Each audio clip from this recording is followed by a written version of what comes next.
하나님 아버지, 오늘 귀한 우리 주의 날에 하나님 말씀을 간절히 사모하고 있습니다. 종에게 하나님의 큰 권능을 부여해 주시고 종이 선포할 때 우리 하나님 역사해 주셔서 우리 모든 성도들이 하나님이 친히 주시는 영원의 생명력이 있는 말씀을 다 받게 하여 주시옵소서. 예수 이름으로 기도드리옵나이다. 아멘.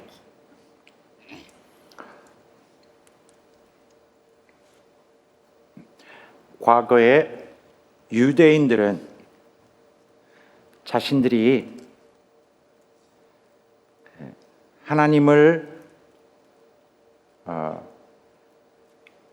섬기는 신앙생활을 하고 있기 때문에 모세의 율법을 지키는 신앙의 삶을 살고 있기 때문에 하나님의 총애를 받고 있다고 확신했고, 또 따라서 하나님의 나라에 들어갈 자격을 확보했다고 생각하고 있었습니다. 그리하여 그들은 그런 자신들에 대하여 자랑하고, 그런 한편 이방인과 이교도들에게는 저들이 죄인이라며 마구 정죄하고 멸시하고 차별해 왔습니다.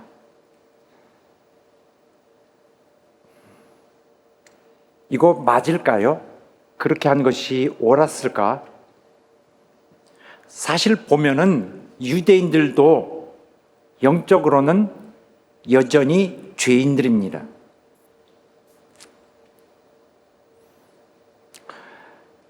그래서 그들도 죄가 있는데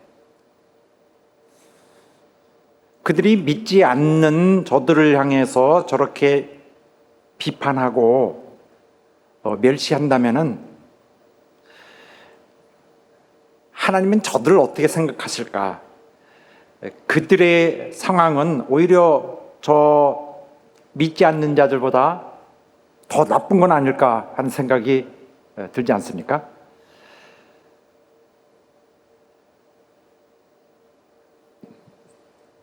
그들은 자신들이 죄인이라는 사실을 미처 기억하고 있지 않는가 봅니다. 본인들이 알고 있을 텐데. 자, 하나님의 진노는 죄인들에게 향하고 있습니다. 어떤 누구라 할지라도, 심지어 하나님의 백성이라 할지라도 죄인은 바로 하나님의 진노에 대한 대상입니다. 자, 이런 면에서 볼 때 우리 기독교인들도 이런 사실에 대해서 유대인이 저들 이교도들에 대해서 혹은 자연인에 대해서 저렇게 비판하는 바울 사도의 말을 보고 우리는 해당 없네 하고 저렇게 하고 있는 것을 볼 때 우리는 어떨까? 우리는 그걸 보면서 즐거워할 일이 아닌 것입니다. 우리도 관련되어 있습니다. 우리도 전혀 무관하지 않은 것입니다. 자, 우리가 지난주로 해서 로마서 1장을 끝냈고 오늘 2장에 들어가게 됩니다. 1장의 이 후반 부분에는 이런 면이 분명하게 드러났습니다.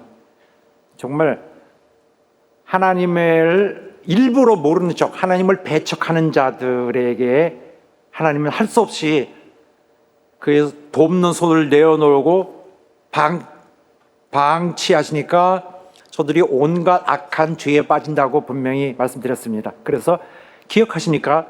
지난주에 곧 모든 불의, 추악, 탐욕, 악의가 가득한 자요, 시기, 살인, 분쟁, 사기, 악독이 가득한 자요, 수근수근하는 자요 하면서 굉장히 긴 리스트를 우리가 함께 봤습니다. 이렇게 긴 리스트 왜 필요할까 우리가 생각했죠.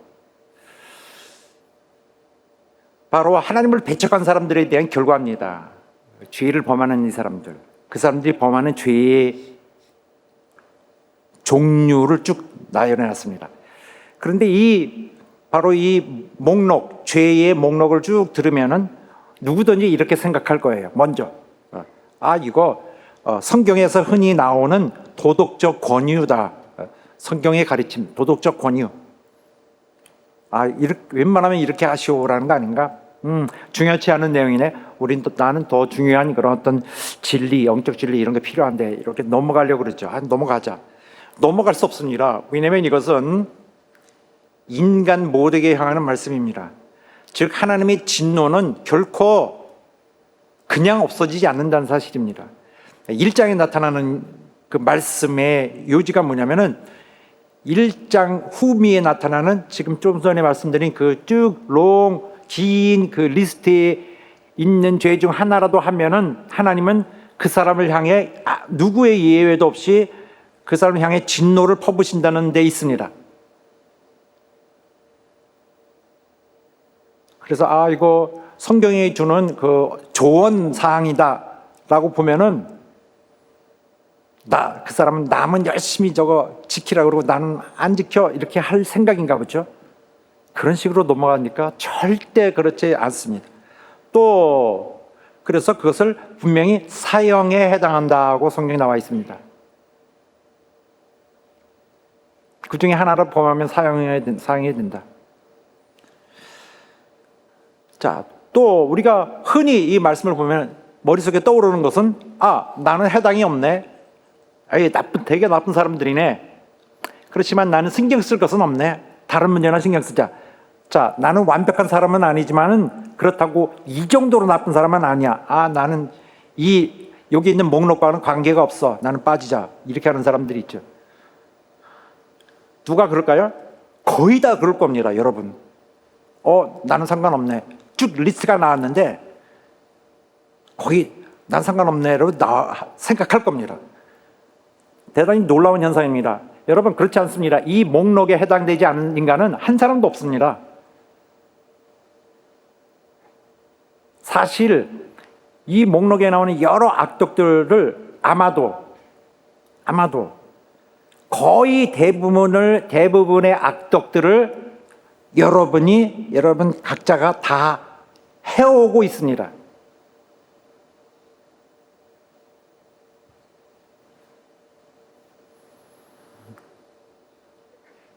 그래서 나한테 해당 없네 하고 넘어가는 것은 왜 그렇게 하죠? 당신에게 해당되는데. 또 어떤 사람은 이렇게 얘기할 것입니다. 나는 은혜 받은 사람이야. 내가 해당되지 않아. 난 다 용서받았어. 비록 성경에 그러한 악한 행실에 대한 심판하시는 말씀이 있지만은 난 기독교인이야. 기독교인인 내게는 더 이상 해당되지 않아. 난 용서받은 자로서, 사함받은 자로서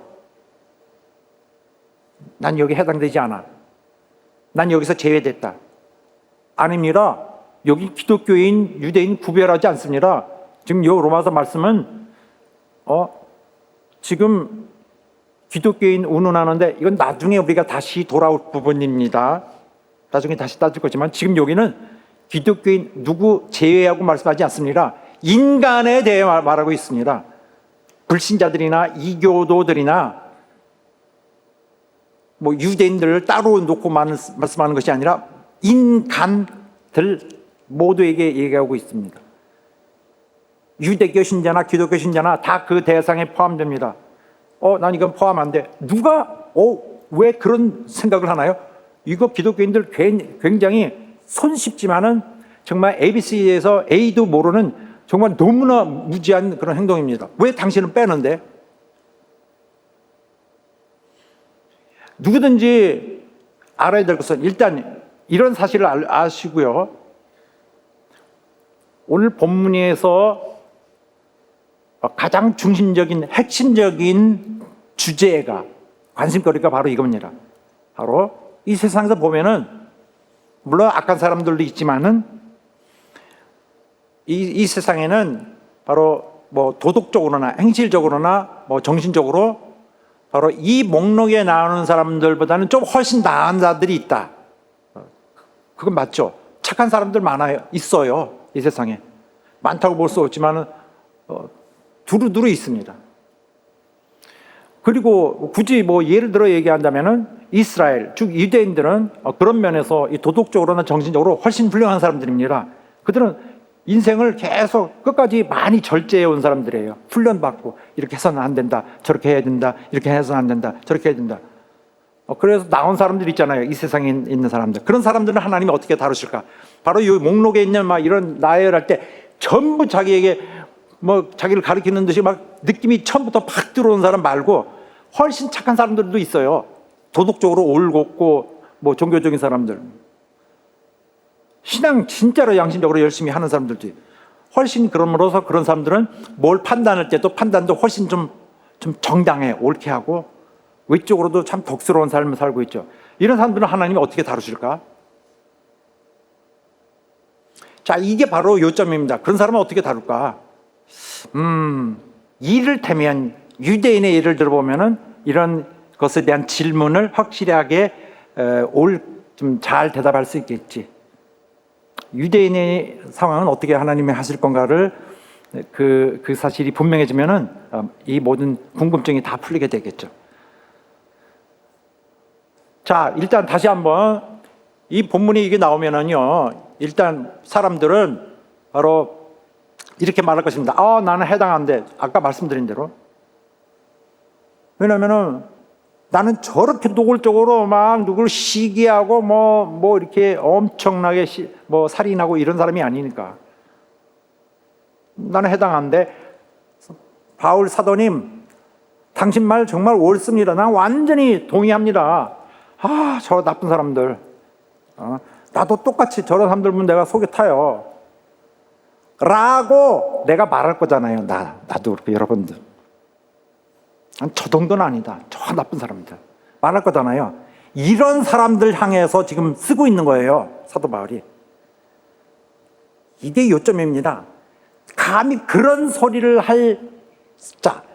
앞에 세대에서 미래에 그런 소리를 할 자들을 향해서 사도 바울이 말하는 것입니다.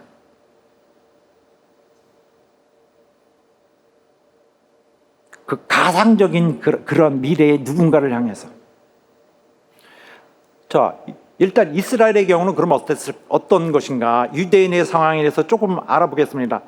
바울 시대 당시에 유대인들은 그런 자기들의 그 삶의 행실, 이런 그들의 삶의 그 어떤 삶의 형태가 다르잖아요.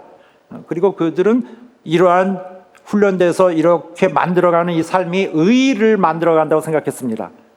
자기들의 행실은 모든 것이 의를 생산해내는 그런 연속의 시간이다. 그들은 모세의 율법을 순종해 가니까 계속 의를 만들어가죠. 그 다음에 랍비들의 전통, 랍비들의 유전을 순종해 가면서 그것도 계속 의를 만들어가죠. 그래서 그들의 삶은 계속 의를 만드는 것이라고 생각했습니다. 그래서 하나님의 총애를 받고 있다. 그러므로 일단 뭐 다른 거 다 놔두고도 그런 면으로 봐도 자기들이 하늘에 들어가기로 확정되어 있는 자다. 영원한 생명이 있는 자들이다. 이렇게 생각했습니다. 그래서 유대인들은 생각하기를 내가 일상생활에서 이렇게 행실을 통한 노력에서 뭐가 크게 실패한다고 할지라도 이 실패한 것에 대한 하나님이 약속하신 지상에서의 보상은 못 얻더라도 여전히 하나님의 심판에서는 면제되고 천국에 들어가리라. 이게 유대인의 생각입니다. 당신이 뭔데 천국에 함부로 들어가? 하나님의 택하신 백성, 나 그거라고 이렇게 말할 것입니다. 자, 하나님은 그런 이교도들의 이런 죄악, 범죄, 바로 악독들, 이런 지난번 그 목록에 있는 그런 자들 죄를 범하는 이교도들을 확실하게 정죄할 것입니다. 그러나 유대인은 절대로 자기들은 그렇게 하지 않고 똑같은 범죄를 저질러도 하나님은 유대인을 다르게 다루실 거다. 하나님이 똑같은 범죄에 대해서 다루시는 그 기준과 그 방법이 다르다, 이렇게 보았습니다. 유대인들은 이방인들은 이런 식으로 막 가혹하게 처하는 반면 유대인들은 약간 좀 다른 식으로 이렇게 굉장히 좀 관대하게 대한다거나 이렇게 보고 있습니다. 지옥에 가려면은 지옥에 떨어지려도 거기 아브라함이 그 지옥의 문 앞에 가서 너 어디야 보고서 유대인들은 다 못 가게 막는다고 가르치고 있었습니다. 그래서 아무리 죄를 범해도 거기에 상하는 어떠한 책망이겠지만은 여전히 여전히 천국에 들어갈 자다. 그래서 유대인들은 엄청난 그들의 그 자랑이 있는 거예요. 자신감이 있고. 야, 유대인들 그렇구나. 신기하구나. 그건 남의 얘기할 것이 아닙니다. 이것은 유대인에게만 해당되는 말일까요? 아니면은 혹시 우리에게도 해당되는 말일까?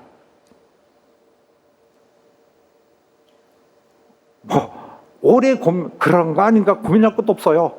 거의 똑같은 것 같아요. 그리스도인들은 과거 유대인들과 이런 차원에서는 똑같아. 어떤 차원에서요? 바로 자기들의 그 종교적 정체성. 난 교회에 다닌다. 그리스도인이다. 그리고 이런 정체성에 맞는 이런 삶을 갖는 것. 이게 정말 자기 생명을 지켜주고 구원을 지켜주고 천국에 가게 한다고 보는 것 같습니다. 또 자기들의 사회적 소속감. 나 기독교야. 나 20년이나 교회 다녔어. 나 모태신앙이야. 이런 식으로 그 사회적 이러한 자기의 어떤 구분, 사회학적 구분에 의해서 자기는 절대로 천국에 간다. 이렇게 생각하는 것이 보통입니다. 그래서 어떤 사람이 나 진짜인가 아닌가를 볼 때 내가 보니까 열심히 주일 예배에 출석하고 있고요. 또 이런 또 성찬하고 있고, 나 침례 받았고, 각종 이 기도회와 모임에 또 이런 조직적 모임에 다 활동하고 있고, 그 다음에 성경 지식이 있고, 교리적인 어떤 배경도 충분히 있고, 영적 지식의 상당량을 갖고 있고, 그리고 기독교식의 사고를 갖고 기독교식의 삶을 살고 있는 기독교 기독교 형태를 갖고 있는 사람이다. 그리고 율법 정신도 있고, 율법주의적 성격. 율법주의라고 해서 나쁜 건 아니에요. 도덕적으로 산다는 말입니다. 도덕적으로 살잖아요. 율법주의적으로. 나는 진짜 이름만 기독교인이지 유대인과 똑같아요. 이 면에서는.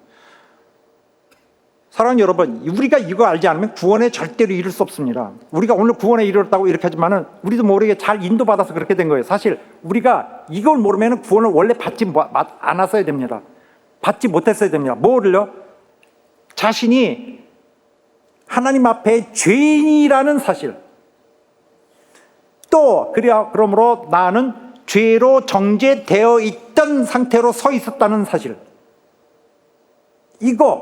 이거를 인정 안 하면은, 이걸 알지 못하면은, 깨닫지 못하면은 구원 자체가 이룰 수 없는 것인데, 왜냐? 이게 바로 복음으로 인한, 예수 그리스도의 복음으로 인한 구원의 이치이기 때문입니다. 아주 구원받는 길, 가느다란 길이 있습니다. 여기에 해당되느냐? 해당 안 될 수도 있죠. 왜? 내가 죄인이라는 걸 인정 안 했으니까 해당이 안 되죠. 그래서 우리는 섣불리 생각하기를 나는 죄인이 아닐 것 같은데, 이렇게 하면 안 되는 거죠. 문제가 뭐냐면 나는 죄인이기 때문에 내가 생산해내는 거는 불의, 악, 그러니까 죄뿐입니다. 그래서 우리가 성경에서 말하고 있는 하나님의 의에 대해서 말하고 있는데, 나는 그거를 하나님의 인정할 수 있는 그런 의를 만들어낼 수 없는 거예요. 왜? 악하기 때문에. 본성 자체가 죄로 꽉 차 있고, 그래서 이 본성에 문제가 있고, 뭘 하려도 계속 악이 나와. 그리고 죄책도 있어. 무슨 죄책이요? 당신 몇 살이요? 30살이요. 30년 동안 죄를 졌잖아. 죄책도 있고 마음이 썩어 있어요. 그래서 우리가 흔히 말하는 하나님의 의, 이 성경이 하나님 하나님께서 요구하시는 의, 이런 것에 대해서 근접 자체를 못하는 존재인데 갑자기 뭐 엄청 의인이 된 것처럼 이렇게 하고 있잖아요. 그래서 우리가 죄인이라는 사실, 우리가 죄책이 많다는 사실, 죄의 본성을 갖고 있다는 사실을, 죄에 빠진 본성을 갖고 있다는 사실을 깨닫고 있지 않으면 그것이 유대인이 됐건 또 일반 자연인이 됐건 심지어 기독교인이 됐건 구원은 기대할 수 없는 거예요. 왜냐하면 구원은 바로 그 바탕에서 자신이 죄인인 것을 확실히 깨닫는 것 자체에서 예수 그리스도의 복음의 능력이 살아나는 것입니다.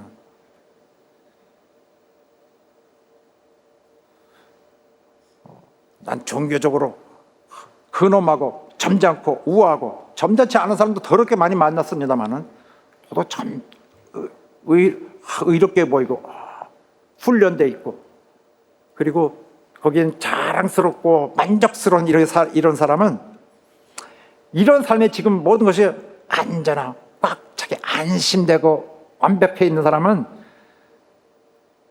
교회 다니지 않고 또 완전히 타락한 사람보다 더 구원의 여부에 있어서 더 입장이 낮지 않아요. 오히려 자기 안심하고 난 천국이 있다고 이렇게 애매하게 생각하고 있는데 오히려 이 사람은 완전히 타락하고 바닥을 완전히 치고서 세상에서 나 같은 사람이 무슨 천국이야, 나 뭐 진짜 완전히 자기 죄를 알고 완전 나도 뭐 누구 구원이 있겠어, 뭐 완전히 인생에 대해서 좌절하고 미래 같은 것도 기대도 않는 소망이 완전 없는 자가 오히려 복음의 문을 두드리기 더 쉽다니까요. 그게는 더 기회가 있어요. 만족한 그리스도인보다. 자, 사도 바울의 1장에서 바로 이 영적으로 완전히 어두운 이 자연인들 그리고 이 이교도들의 영적인 상황과 바로 도덕적 그 실태, 도덕적 격을 나타내 준 다음에 이제는 유대인들에 대해서 설명하기 시작합니다. 2장부터. 왜 설명하죠? 1장 할 때는 남의 일 보듯이 흥미롭게 듣고 있으니까 유대인들이. 이거 아닌데 도덕주의자 너희도 동등하게 그리고 종교적 그 정체성으로 신뢰하고 의지하고 있는 너희도 하나님 앞에서는 여전히 동등하게 저들과 같은 죄책이 있고 또 너희들은 정죄받은 상태에 있다. 이거 강력하게 선포합니다. 유대인들에게 엄청 충격입니다. 로마서 2장 1절 엄청나게 충격입니다. 유대인들에게는. 자, 이제는 시선이 이방인에게서 유대인으로 돌려져서 이제 유대인에서 말하고 있습니다. 그들은 무슨 소리 하는 거야. 적어도 우리는 그렇게 사악하진 않아. 그러나 사도 바울은 말합니다. 너희는 뭐에 대해서 핑계할 수가 없다. 왜냐하면 너희는 남을 심판하기 때문이다. 자, 여기 성경에서는 심판하다와 판단하다 같은 뜻입니다. 심판과 판단 같은 단어예요. 한국말에서는 판단하면 그냥 이런가 저런가 이렇게 뭘 어떤 사물에 대해서 어떤 성격을 뭐 인식하는 거 이 정도인데 그런 단어가 아니라 더 판단하는 겁니다. 뭐 비판하고 하는 거니까 다 판단이죠. 심판하는 거죠. 사람이 저 교회에 뭐 누가 뭐 어떻게 했다. 저 끌어내려야 된다. 이런 거에 비판하는 거잖아요. 저 심판하잖아. 남을 판단하는 거, 심판하는 걸 말하는 겁니다. 그래서 이 단어는 심판과 판단을 서로 이렇게 상황에 따라 달리 사용할 수 있습니다. 그러나 근본적으로 똑같은 거다. 결국 남을 자기가 판단해서 정죄하는 그런 거다. 자, 유대인들은 아주 특징적으로 그리고 전통적으로 판단을 많이 하는 사람이에요. 심판을. 이방인들에 대해서 판단을 많이 해왔습니다. 그들은 우등하다. 저 이방인들 말이라 더 열등하다라고 보고 있었고 저들은 하나님의 관심에 밖에 있고 하나님의 돌보심에 밖에 있는 자들이다. 버려진 자들이다. 항상 뭐 노래 부르듯이 해왔습니다. 자, 이런 상황에 있는데 사도 바울은 물론 하고 얘기합니다. 물론, 그러니까 누구든지 그런 말이죠. 예의 없이. 물론, 그러면 유대인도 포함됩니다. 사실 유대인을 향해서 유대인을 감안하고 이제 말하고 있는 거죠. 머리에 두고. 너희들도 마찬가지다. 유대인들은 자기들은 제외됐다고 생각하고 있죠. 거기에 있는 그 리스트, 쭉 목록에 나와 있는 그거 자신들과는 관계없다고 생각하죠. 지금 여러분과 내가 머릿속에 자꾸 떠오르는 그 생각처럼 나는 아닌데 이것처럼 지금 2000년 전이나 지금이나 똑같은 거예요. 바울의 주장은 이겁니다. 너는 너 자신을 정죄하고 있다. 너희가 그게 무슨 말이에요? 너희가 남을 심판하는 것은 너희 스스로를 정죄하는 것이다. 남을 심판을 함으로 인해서 너희 자신은 정죄되고 있다. 너 스스로가. 왜냐하면 너희가 남을 심판한다. 남을 판단한다는 것은 바로 분명히 너희가 어떤 기준을 갖고 그 기준에 보면은 저거는 심판감이다 해가지고 심판하고 있지 않느냐. 그래서 너희는 심판하기 위해서 무슨 이게 옳은지 그른지를 뭐 판별할 수 있는 뭐 어떤 일단 근거가 있지 않느냐. 어떤 지식이라는 거 있지 않느냐. 판단할 수 있는 뭔가 있지 않느냐. 머릿속에 어떤 기준이 있어서 나쁘네 이렇게 의하면 나쁘네 하고 따질 그 근거라는 것이 뭔가 기준이라는 것이 있지 않느냐. 그래서 내가 판단하는 거 아니냐. 이 기준은 뭐예요? 바로 이 기준이 진리입니다.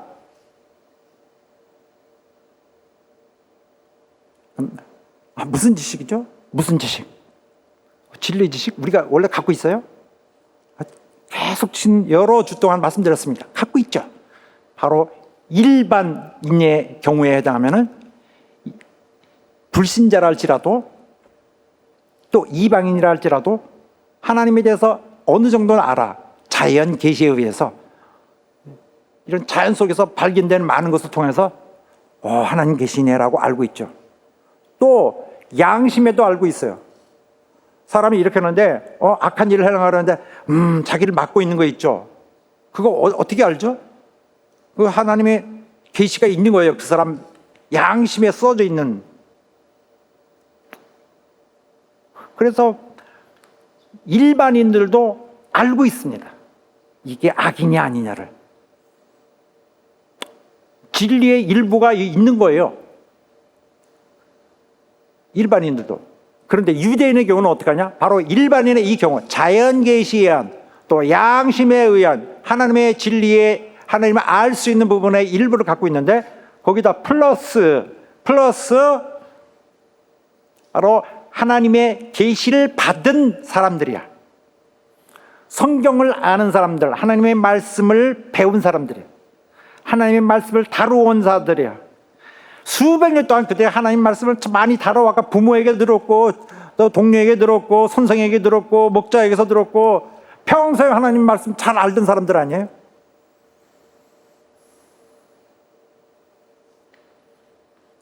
하나님에 대해서 뭐 들었으니까 하나님의 도에 대해서 하나님의 의에 대해서 하나님의 진리에 대해서 상대적으로 어떤 다른 사람들보다 훨씬 잘 알고 있어요. 정보를 많이 갖고 있어요. 하나님의 의에 대해서 아니까 불의도 알 거란 말이에요. 하나님의 거룩하심도 아니까 죄에 대해서도 알고 있고. 그래서 그 사람들도 악, 불의, 죄 잘 알고 있어요. 어떻게 알아요? 이런 다른 방법으로 하나님이 알려주신 그 하나님을 아는 그러한 지식에 의해서 뿐만 아니라 구체적으로 하나님의 말씀을 하나님의 음성을 통하여 나오는 말씀을 통하여 들었기 때문에 배웠기 때문에 잘 안단 말이에요. 게다가 바울 사도 당시의 유대인들은 다 예수 그리스도에 대해서 어느 정도는 알고 있어요. 그를 메시아로 섬기진 않을지라도 소문 들어서 알고 뭐 얘기 들어서 알고 대사건이니까 다 알고 있잖아요.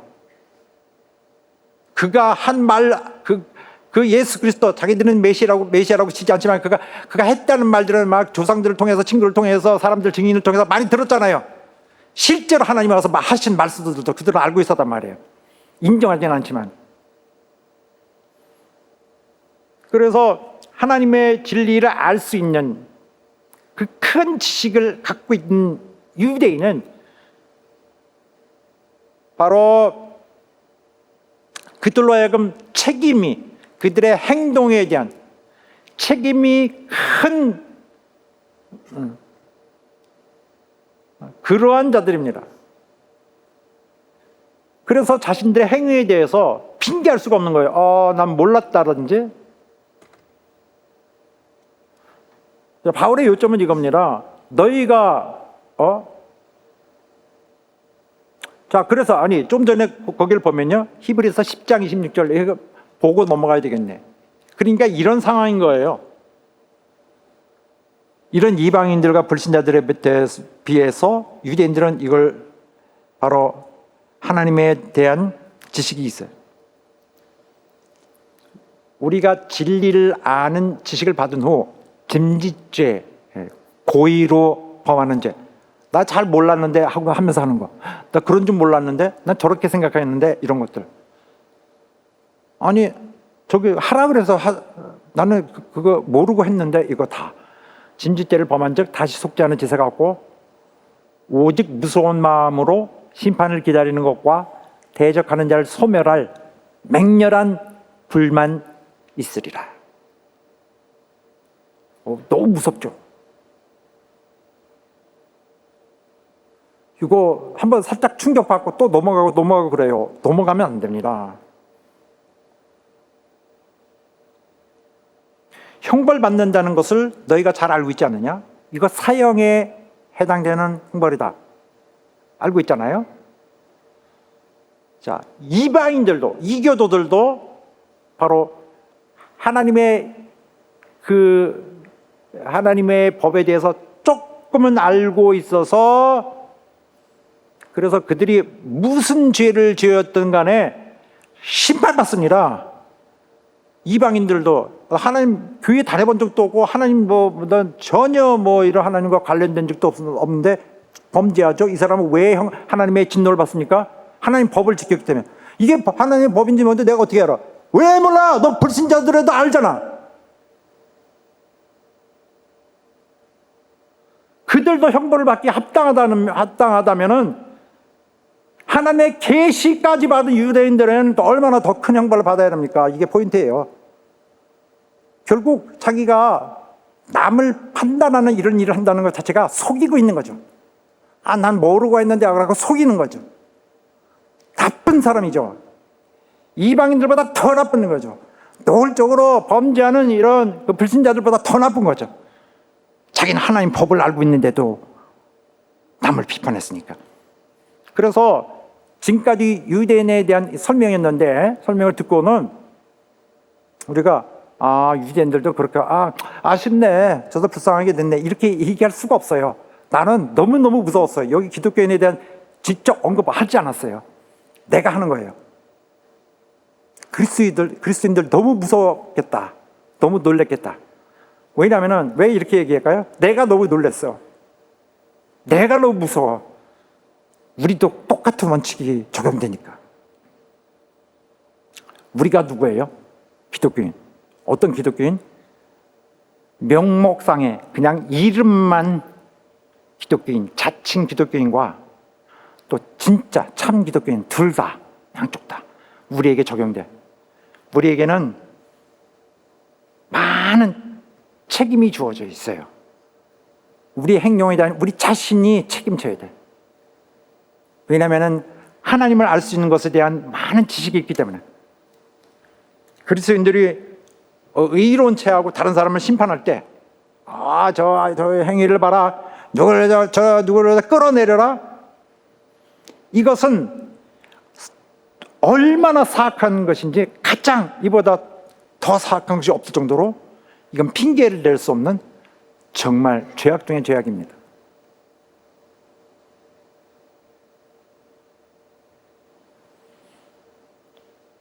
그래서 야고보 선생은 그 교사가 되기 원하는 자들에게, 교사라면 교회에서 가르치는 중요한 일인데 목사들도 포함됩니다. 크게 보면은 교회에서는 가르치는 자가 목사와 교사가 있습니다. 너 진짜 목사 되려고 그러니? 너 진짜 교사 하려고 그러니? 아니, 왜요? 너가 가르치면은 너는 더 엄격하게 심판돼. 하나님의 심판 앞에 서게 돼. 너 한 일에 대해서 책임이 크게 돼. 이겁니다. 자, 그래서 바로 그 야고보서의 말씀이 있고, 이건 누가복음에 있는 그 12장의 말씀인데, 이거 내 마음속에서 한시도 사라진 적이 없습니다. 전 진짜 한 번도 이 말씀 나한테서 사라지질 않아요. 너무 무서워. 주인의 뜻을 알고도 어기는 사람은 그것에 대해서 책임을 추궁받을 것이다. 자, 사도 바울의 말은 이겁니다. 너희도 똑같은 악행들을 저질러오고 있지 않느냐. 바로 유대인들은 자기들이 외적으로 행동이 훌륭하다고 생각하고, 자기들이 의롭다고 생각하고, 이런 남을 심판하고 그랬는데 너무 부당하죠.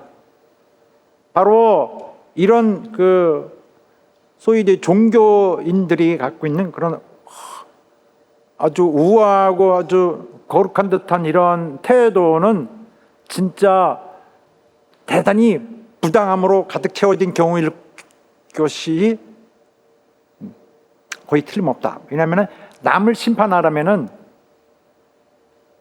바로 똑같은 기준에 의해서 자신도 심판해야 될 것이 요구되기 때문에 기준이 똑같아야 되잖아요. 그래서 바로 여기에서 우리에게 대두되고 있는 그런 이슈는 바로 남을 판단하는 자들이 남들의 그 도덕적 입지에 대해서 어떤 평가하는데 이게 평가 잘못됐네라는 평가를 하는 그 과정에서 잘못됐다는 거를, 아니면 뭐 평가하는 방법이 뭐 잘못됐다든지 그런 걸 말하는 거 아니에요. 그것보다는 자기 자신들의 도덕적 입지를 평가하는데도 잘못됐다 이겁니다. 다시 말하면은 남의 죄는 막 재빠르게 와서 지적하는데 정작 자기들의 죄는 보지 않고 묵인한다는 데 있습니다. 똑같은 행실을 하는데도 여기 죄예요 이렇게 하는데 사실은 자기도 같은 일을 하고 있습니다. 바로 우리가 어려운 이런 일을 이제 당해서 우리 교회도 어려움을 겪고 있는데, 이렇게 비판하고 판단했지만은 같은 일을 하고 있잖아요. 그 판단한 내용에 대한 같은 일을. 어떤 사람들은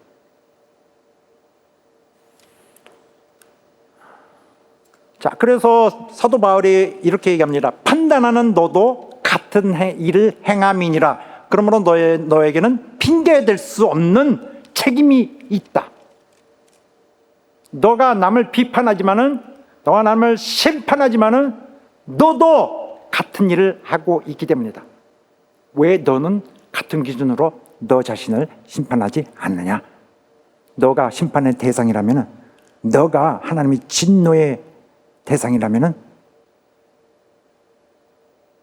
네가 과연 남을 판단할 수 있는 그런 입장에 있는가라고 묻는 것입니다.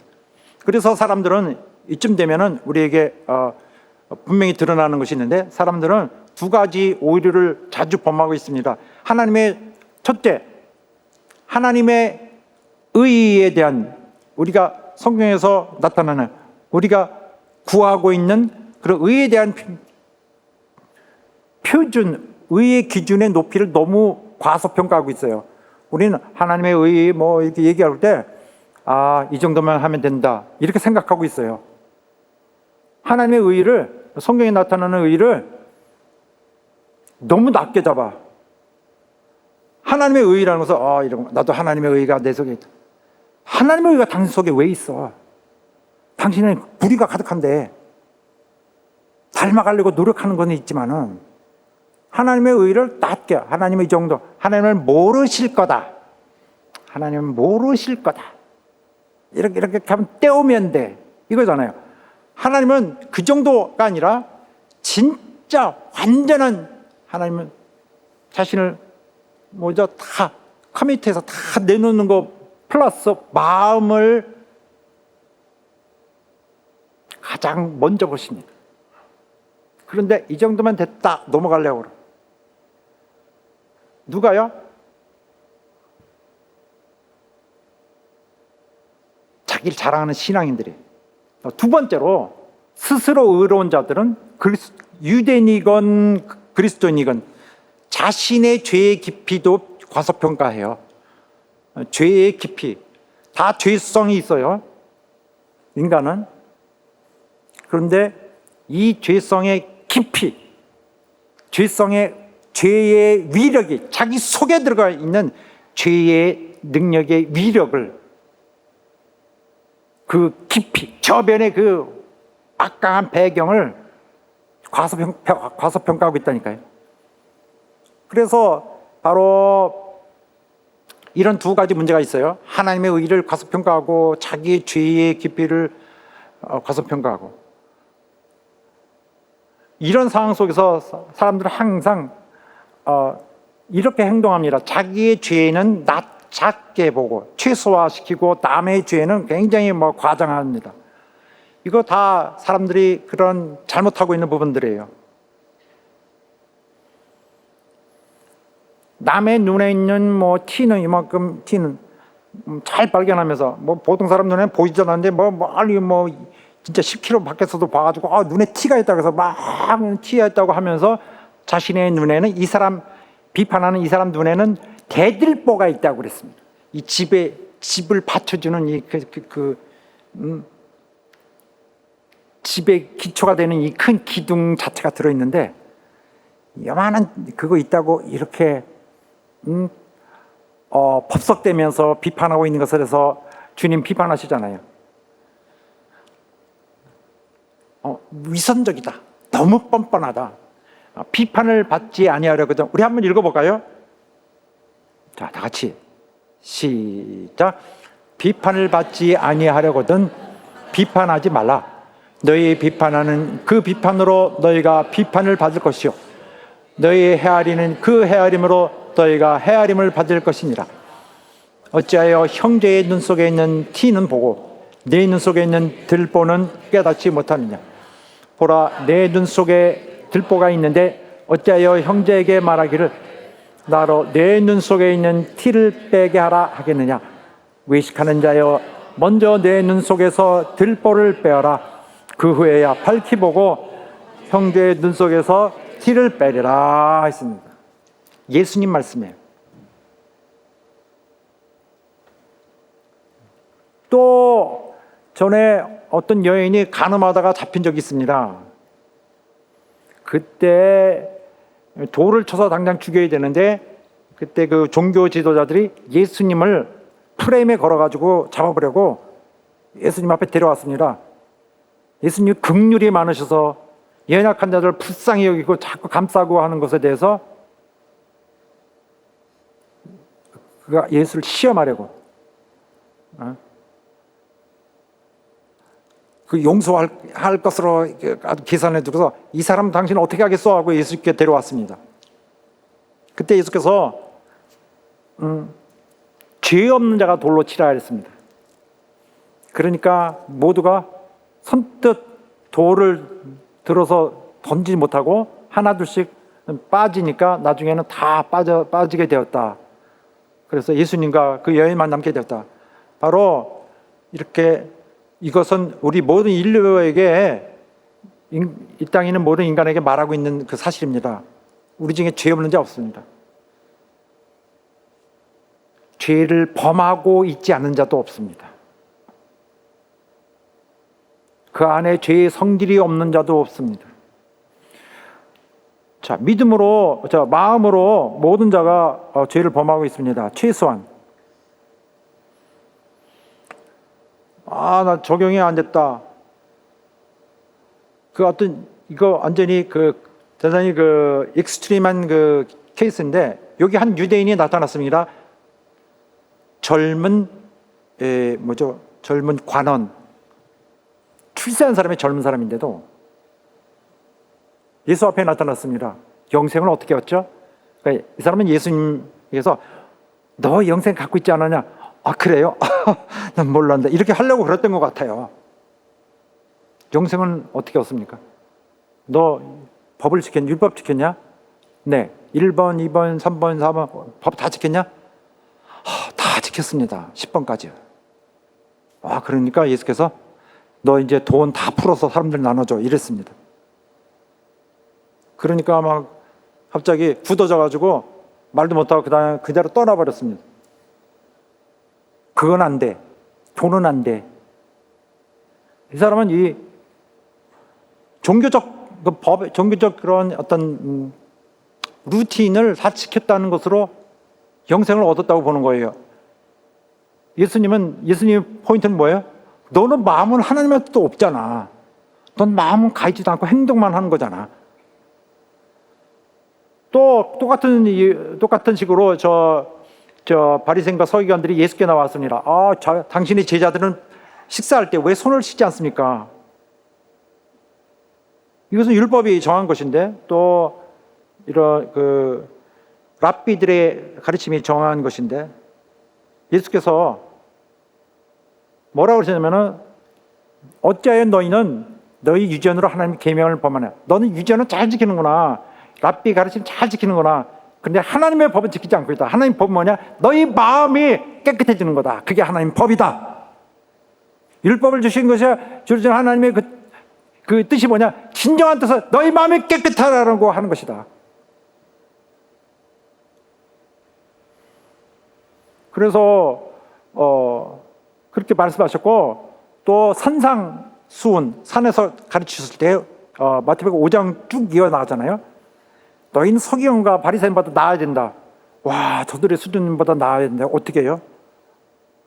바로 이런 식으로 너에게 형제에게 화를 내거나 모욕하는 것은 살인하는 자가 받는 형벌에 처해져야 마땅하다. 형제에게 화를 내고 모욕하는 것, 즉 예수님 포인트는 이거예요. 형제를 사랑하지 않고 미워하는, 미움을 악의를 갖고 미워하는 거, 이거 살인이다 이 말씀이에요.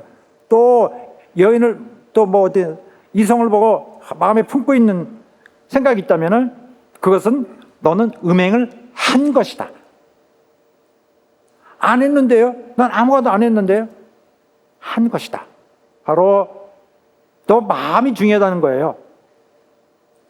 너는 마음이 이미 죄를 범하겠으니 행동하는데 안 하든 하든 안 하든 무슨 상관이 있냐? 너는 죄를 범했다. 로마서의 본문의 바로 요점이 이것입니다. 만약에 어떤 사람이 다른 사람을 심판한다면 그 심판으로서 그는 스스로 자기를 정죄하는 것입니다. 왜냐하면 그 사람은 누구를 심판할 수 있는 충분한 그 지식이기 때문에, 심판할 수 있는 근거가 되는 그런 하나님에게서 온 어떤 그 옳고 그름에 대한 그 기준이 자기 속에 있기 때문에, 그러므로 그는 자신의 상태에서도 심판할 수 있는 충분한 입장이 있기 때문에 하지 않는다면, 그 자신을 심판하지 않는다면 자기는 이미 그것으로 정죄된 것이다. 이 사람이 해야 될 것은 남에 대한 판단이 아니라 오히려 회개하는 것이었다 하는 것입니다. 누구도 남을 심판할 수 없습니다. 모두가 다 불의하기 때문에 그들에게 필요한 것은 회개입니다. 남에 대한 심판이 아니라 그들에게 필요한 것은 회개. 바로 그들에게 필요한 것은 하나님의 진노를 피하기 위해서 예수 그리스도께 나와서 도와주실 것을 간절히 호소하며 그의 처분을 기다리는 것뿐입니다.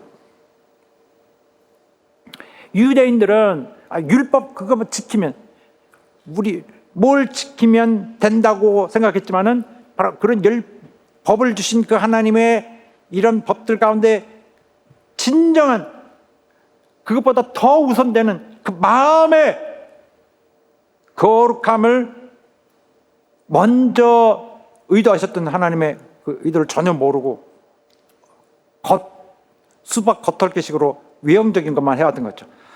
우리에게 중요한 사실은 자신이 그리스도인이라 생각하고 안심하는 우리들도 유대인과 다를 수 없다는 그 큰 엄청난 함정에 빠질 수 있습니다. 우리는 죄에 대해서 굉장히 큰 책임을 지고 있어요. 왜냐하면 우리는 하나님에 대해서 너무나 소중한 귀한 진리를 많이 갖고 있기 때문입니다. 우리는 잊지 말아야 될 것은 우리가 죄인으로 태어나서 정말 소망이 아무것도 없는 자였지만은 영원히 멸망하기로 되어 있던 자였지만은 오늘 우리가 하나님의 은혜로 구원받아 하나님의 인도를 받고 있는 자 된 놀라운 은혜를 경험하고 있다는 사실을 기억하시기 바랍니다. 원래는 정말로 망할 수밖에 없던 자다. 그래서 사랑하는 여러분, 회개하는 여러분 되시기 바라겠습니다. 우리는 매일의 삶이, 여러분 매일 범죄하는데 매일 회개합니까? 매일 회개해야 돼요. 우리 예수께 매일 새로운 날, 매일 아름다운 날, 매일 귀한 날, 매일 사랑스러운 날, 매일 하나님이 주신 이 새 기회를 받을 때마다 주 예수께 무릎 꿇고 10년 깊이 진실하게 회개하며 주의 용서를 간절히 구하시기를 예수 이름으로 축원합니다. 할렐루야. 자, 함께 기도하겠습니다. 자, 우리가 평생 하지 말아야 될 것은 바로 우리가 남을 판단하고 심판하는 그 자세보다도 우리에게 주어진, 우리에게 있는 죄의 깊이를 먼저 알아야 됩니다. 먼저 겸손하게 하나님의 용서를 구하고 평생 우리 주님의 성령의 능력으로 나의 약점을 계속 극복해 나가는 것이 제일 중요합니다. 겸손하게 주 앞에 기도할 때 우리 죄를 용서해 주시고 우리를 억제하게 하여 주시고 하나님의 성령으로 우리를 변화시켜 주시옵소서. 같이 합심하여 기도하겠습니다. 하나님 아버지, 우리를 도와주시고 역사하시길 간절하느니라. 우리는 부족한 자들, 우리는 죄의 모든 유혹에 많이 흔들리고 여러 가지로 연약하여서 정말 죄와 악의 이런 유혹에 쉽게 흔들리고 있습니다. 하지만 우리는 이제 모든 것이 우리 그리스도의 크신 은혜로 인하여 우리에게 주신 영원한 행복에 정말 약속을 받은 자이며 또 법적으로 상을 받은 자입니다. 하나님여, 우리가 우리의 옛사실을 잊지 않게 하여 주시옵소서.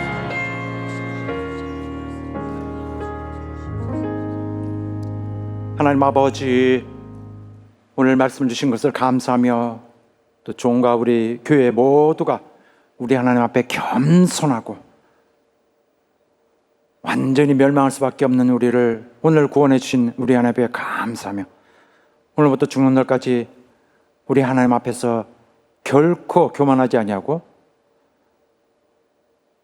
또 우리의 깊은 죄성으로 우리가 시달렸고 또 우리가 언제든지 영향받을 수 있다는 것을 잊지 않게 하여 주시옵시고 하나님의 도움과 성령의 능력으로 이제 극복하며 하나님 준비해 주신 이 구원의 복음의 삶을 완성시켜 나갈 수 있도록 도와주시옵소서. 매일 회개하는 우리 성도들 다 되게 하여 주시옵소서. 예수 이름으로 기도합나이다. 아멘.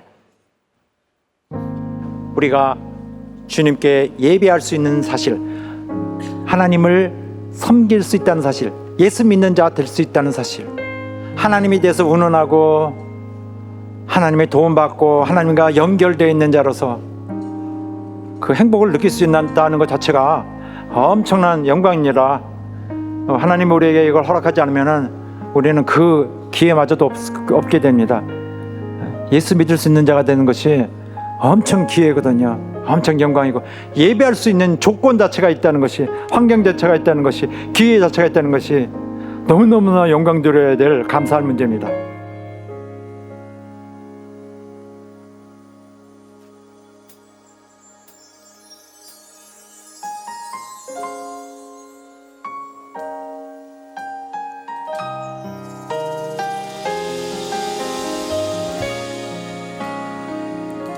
빛으로 임하신 주,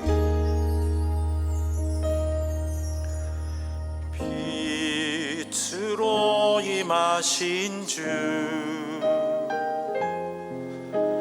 나의 어둠을 비추시네 내 안에 연약한 모두 씻어주시고 나를 귀히 여기사 안으시네 내 삶에 임하신 주 모든 두려움 덮으시네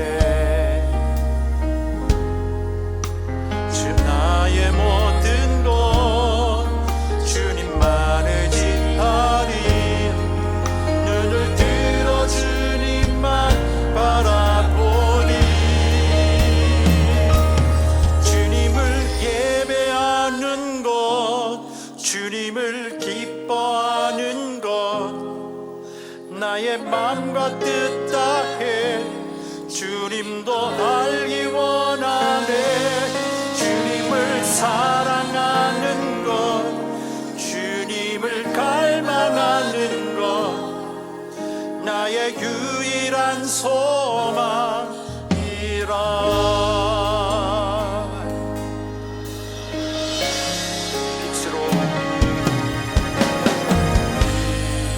빛으로 임하신 주 나의 어둠을 비추시네 내 안에 연약한 모두 씻어주시고 나를 귀히 여기사 안으시네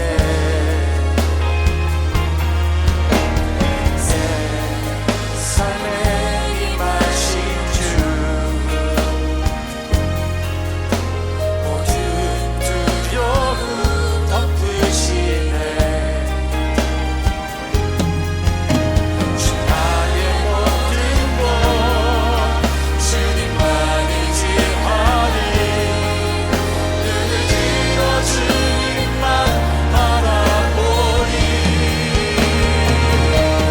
주님을 예배하는 것 주님을 기뻐하는 것 나의 맘과 뜻 다해 주님도 알기 원하네 주님을 사랑하는 것 주님을 갈망하는 것 나의 유일한 소망이라 주님을 예배하는 것 주님을 기뻐하는 것 나의 맘과 뜻 다해 주님도 알기 원하네 주님을 사랑하는 것 주님을 갈망하는 것 나의 유일한 소망이라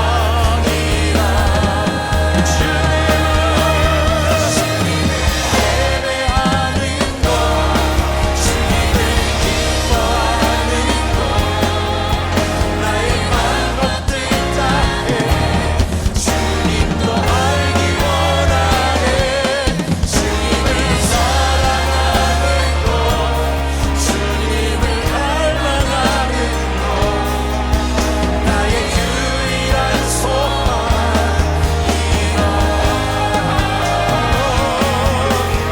나의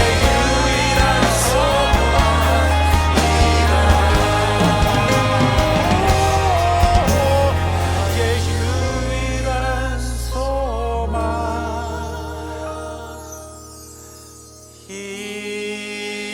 소망이라